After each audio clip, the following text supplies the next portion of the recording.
Hallelujah, hallelujah. तो बहुत कुछ बोल दिया है अभी, भैया थोड़ा सा और आगे बढ़ते हैं। माता मरियम के विषय में मेरे विचार में आप लोगों के मन में एक विश्वास धारणा आ गया होगा। अभी आइंदा माता मरियम के सामने जाकर के, मूर्ति के सामने जाकर के एक मोमबत्ती जलाते वक्त मन हिचकिचाएंगे नहीं, क्योंकि आपके मन में तुरंत आना है मैं यीशु की माँ, मेरी माँ का आदर कर रहे इसके सामने। इस प्रकार और माँ मरियम नए विधान का वो मंजूषा है जिसके सामने पुरोहित लोग दंडवत करते थे, सारे इस्राएल दंडवत करते थे। उस माँ मरियम के सामने क्यों ना मैं दंडवत करूं। Hallelujah, hallelujah, hallelujah. अभी कैथोलिक कलीसिया में 7 संस्कार है। कितने संस्कार है? कौन सा संस्कार है?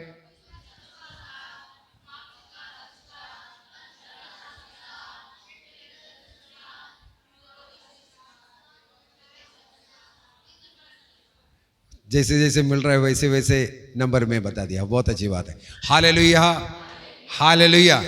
लेकिन हम लोग पढ़ाते वक्त ऐसे नहीं पढ़ाते हैं। सबसे पहले बोलता है बपतिस्मा, इसके बाद हम लोग दृढ़ीकरण संस्कार बोलता है, इसके बाद यूकरिस्तीय संस्कार बोलता है। क्योंकि ये तीनों संस्कार जो है एक क्रिस्तीय जीवन में प्रवेश करने का प्रवेशिका है।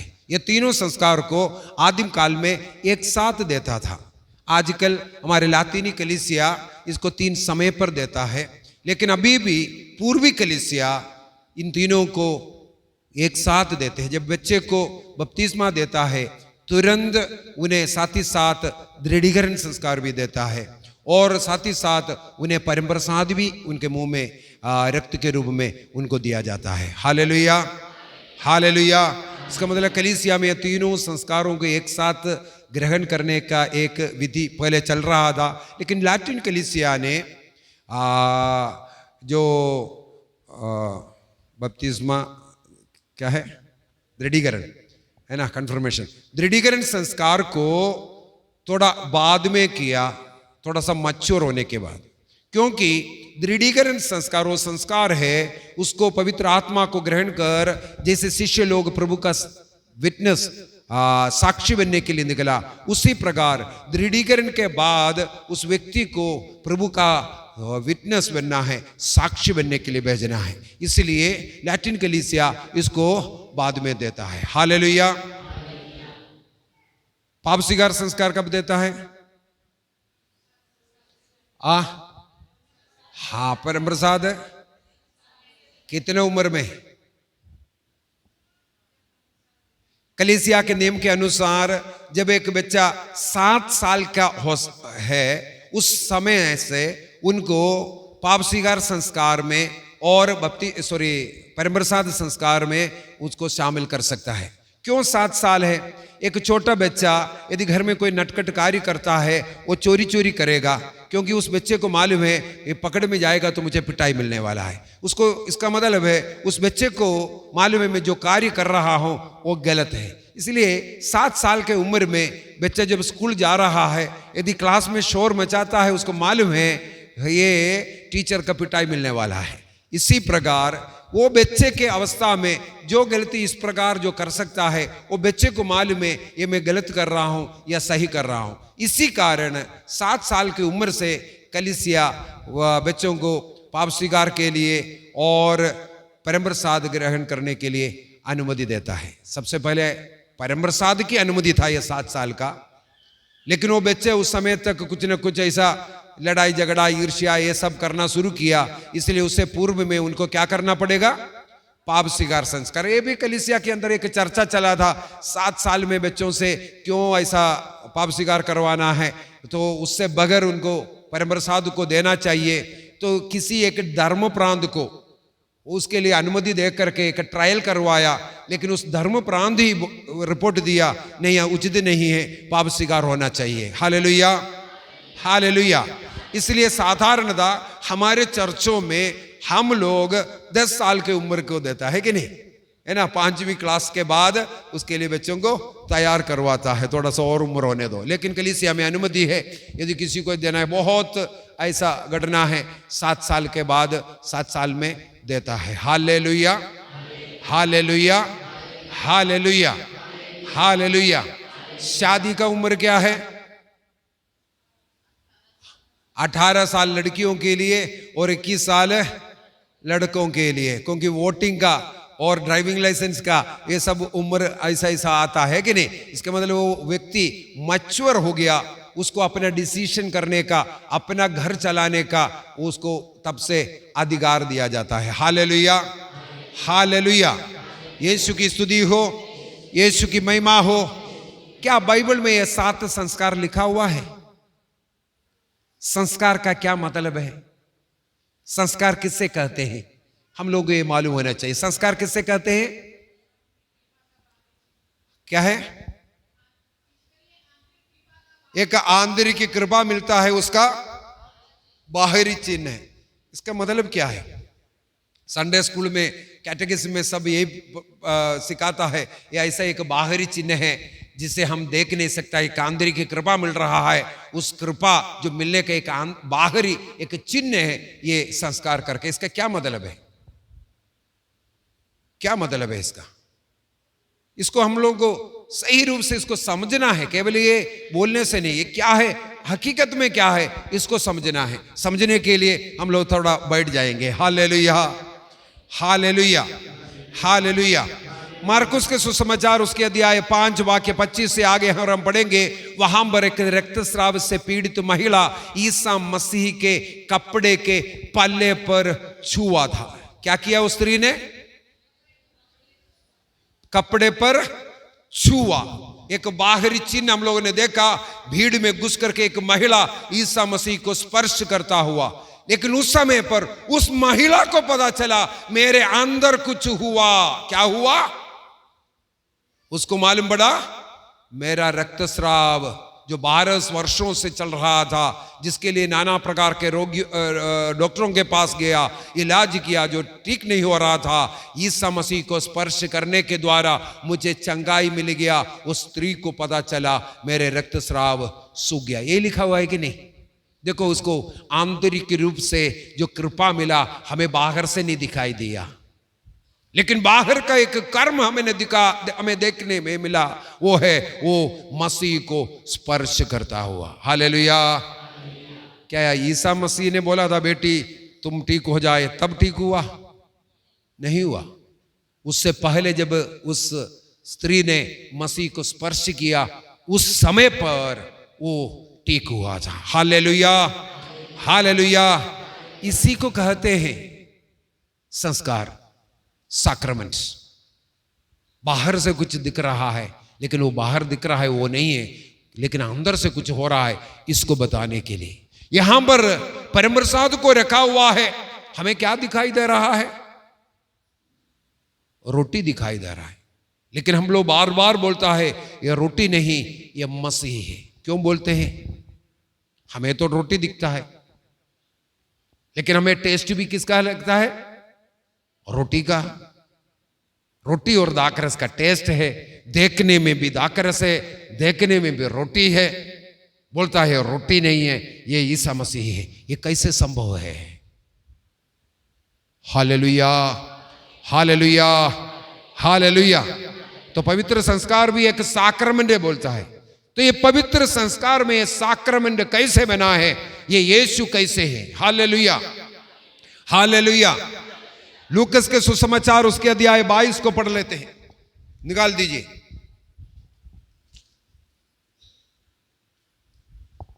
लूकस के सुसमाचार उसके अध्याय 22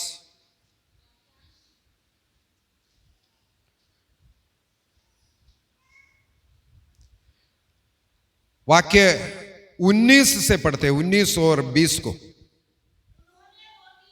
हाँ, हाँ, हाँ, शिष्यों को दिया। हाँ, ईसा मसीह ने क्या दे रहा, दिखाई क्या दे रहा था? रोटी। ईसा मसीह ने ये कहा ये रोटी, यहां खोलना मुश्किल हो गया, ये रोटी मेरा शरीर है। ये बोला, क्या बोला? ईसा मसीह ने रोटी बढ़ा करके क्या कहा, ये रोटी मेरा शरीर है बोला, तब हम ये बोल सकता था ये तो रोटी है। लेकिन ईसा मसीह ने कहा यह मेरा शरीर है। यह रोटी मेरा शरीर है करके नहीं बोला, यह मेरा शरीर है बोल करके उन्हें खिलाया। खाने के समय पर उनका तो टेस्ट रोटी का लगा। सोचा होगा बावला हो गया होगा, पागल हो गया होगा, ईसा मसीह ये क्या कहता है, रोटी टेस्ट करने में रोटी है। इसके बाद दाखरस भरा कटोरा, उसी प्रकार आशीष पढ़ने के बाद उनको देखते हुए कहते हैं यह मेरा रक्त है, ये अंगूरी मेरा रक्त है। ये बोला नहीं बोला, यहां पर ध्यान रखना है। वो रोटी प्रभु का शरीर और रक्त कैसे बना, वहां पर 4 कार्य प्रभु ने किया। वहां सबसे पहले ईसा मसीह ने उस रोटी को ले लिया, लेना। दूसरा काम ईसा मसीह ने किया, उस पर आशीष की प्रार्थना पड़ी, धन्यवाद की प्रार्थना पड़ी। तीसरा काम किया, उसको तोड़ा। और चौथा कार्य ईसा मसीह ने किया, दे दिया, मेरा शरीर है। ये 3 कार्य के समय पर, ये 4 कार्य के समय पर वो रोटी ईसा मसीह के शरीर में बदला करके मसीह कहते हैं। ये कैसे बदल सकता है, इस पर हम लोगों को थोड़ा मनन चिंतन करना। यदि आप लोग ध्यान दे करके इसको सीखेंगे, आप हर रोज यह मिस्सा बलिदान में आएगा। मैंने कल आपको बोला चर्च में आना है, मिस्सा बलिदान में आना है, किसके लिए? पास होने के लिए, परीक्षा में पास होने के लिए मत आइए, नौकरी के लिए मत आइए, शादी के लिए मत आइए, बच्चा होने के लिए मत आइए, घर बनने के लिए मत आइए, अन्य किसी भी काम के लिए मत आइए। चर्च में आना है, मुझे मेरे यीशु चाहिए। किस लिए आना है? मुझे यीशु चाहिए। यीशु के लिए आना, यीशु को ग्रहण करने के लिए आना, यीशु में मुझे जाना है, यीशु मुझ में आना है। इस कार्य के लिए कैथोलिक चर्च में आना है। हालेलुया। कई लोग बोलते हैं वचन नहीं सुनाने के लिए नहीं बुलाता। इधर वचन भी है, उसके अंदर एक भाग है, यूकरिस्ती मिस्सा बलिदान का एक भाग, वचन का एक भाग भी है। 5 मिनट, ज्यादा से ज्यादा 10 मिनट उसके लिए देता है। ज्यादा हो जाएगा तो कोई लोग उड़ करके चला जाएगा, इसलिए वहां रुका देता है, क्योंकि मुख्य भाग वो नहीं है। मुख्य भाग है ईसा मसीह को हमें ग्रहण करना। Hallelujah, hallelujah, hallelujah. वचन सुनना है तो ऐसा रिट्रीट में आना है, वचन सुनना है तो आपको अनुग्रह आश्रम में जाना है, वचन सुनना है तो आपको रोज बाइबल में पढ़ना है। इस प्रकार वचन को हमें सीखना है। मिस्सा बलिदान में आता है हम यीशु को ग्रहण करने के लिए। Hallelujah, hallelujah. अभी ये रोटी कैसे ईसा मसीह बन गया, इसके विषय में बताऊंगा। मत्ती का सुसमाचार, मार्कुस का सुसमाचार और लूकस का सुसमाचार, ये दोनों सुसमाचार एक समान दिखता है आपको। मैंने कल भी बोला था ईसा मसीह के एक सफर है, एक जर्नी है। कहां से? गलीलिया से यरूशलेम की ओर यात्रा का विवरण इस बाइबल के अंदर मत्ती, मरकुस और लूकस ने लिखा हुआ है। लेकिन योहन ने कुछ अलग ढंग से लिखा। मसीह को पहले दिखाता है, यरूशलेम गया, फिर यरूशलेम से आया, फिर कुछ कार्य किया, फिर यरूशलेम गया। इस प्रकार बार बार आते जाते हुए दिखाता है। और ईसा मसीह को जो मत्ती, मार्कुस, लूकस ने नहीं लिखा, उसको योहन ने लिखने का प्रयत्न किया। Hallelujah, hallelujah. वो सब बात छोड़ते हैं, हम लोग मत्ती का सुसमाचार अध्याय 14 से शुरू करते हैं। मत्ती का सुसमाचार उसके अध्याय 14 को निकाल दीजिए।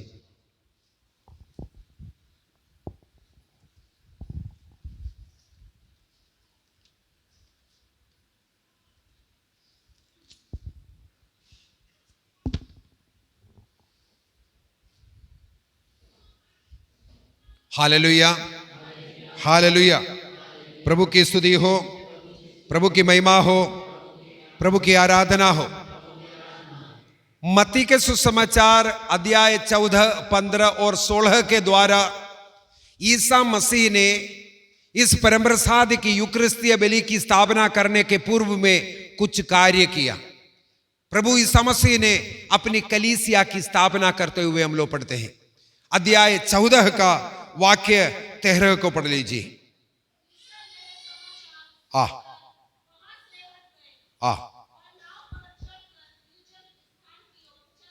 सबसे पहले वहां पर लिखा हुआ है ईसा मसीह योहन के गिरफ्तार होने का, हत्या करने का जो समाचार सुन करके वहां से वो पीछे हट गया।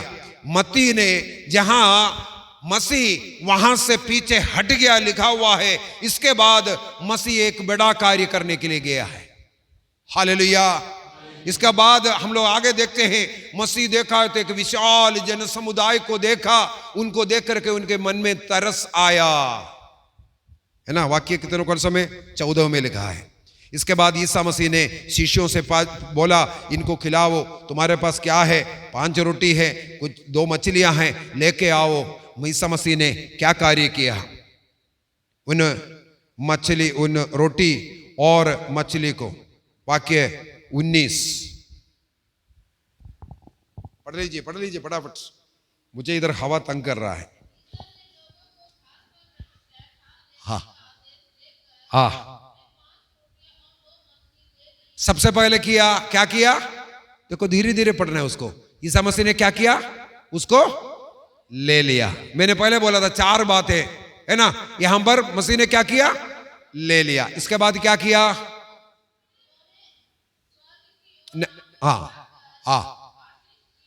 दूसरा काम किया है, उस पर आशीष की प्रार्थना पड़ी। इसके बाद ईसा मसीह ने तीसरा काम किया है, उसको तोड़ा। इसके बाद क्या किया? शिष्यों को दे दिया। 4 कार्य हुआ।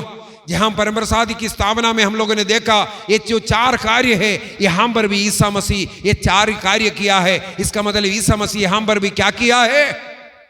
एक यूकरिस्तीय बलि अर्पित कर रहा है। हालेलुया। ये 5 रोटी से कितने लोगों को खिलाया? 5000 पुरुषों को। स्त्री सब मिलकर के कम से कम गिनती करेगा तो 25-30 हजारों को खिलाया होगा, है कि नहीं। केवल गिनती पुरुषों का होता है। पुरुष का मतलब है जिसका 20 साल से ऊपर है, युद्ध करने लायक लोग है, उनका गिनती होता था उस जमाने में। इसलिए वो जो गिनती है केवल उन 5000 लोग युद्ध करने लायक लोग हैं। Hallelujah, hallelujah, hallelujah. इसका मतलब है बच्चे, स्त्री, बूढ़े, ये सब मिलकर के और भी बहुत ज्यादा, कम से कम 25-30 हजार लोगों को खिलाया होगा। बाकी कितना आया? 12 टोकने लिखा है। ये 12 संख्या इस्राएल के 12 गोत्रों को दिखाता है। इसका मतलब है वहां पर 12 गोत्र का रिप्रेजेंटेटिव है, पहले बात। इसके बाद वहां पर जो 12 टोकने जो लिखा हुआ है, यूनानी भाषा में, ओरिजिनल भाषा में वहां पर लिखा हुआ है कोफिनुस लिखा हुआ है। ये कोफिनुस शब्द है, यहूदी लोग अपने लिए रोटी लेके जाने वाला वो टोकरी का नाम है कोफिनुस। इसका मतलब वहां पर वो खाना खाने वाला वो जन समुदाय कौन लोग थे? यहूदी लोग थे। 2 चीजों से हमें पता चला। एक 12 टोकरा, 12 इस्राएल के 12 गोत्र को दिखा रहा है। इसके बाद जो टोकना जो कोफिनुस लिखा हुआ है, वो टोकना है यहूदियों का। इसका मतलब ईसा मसीह। एक और तीसरा चिन्ह है, जहां कहीं भी यहूदी लोग जो खाना खाना है, उससे पहले वे लोग खाने के ऊपर आशीष की प्रार्थना पढ़ते हैं। क्या करते हैं?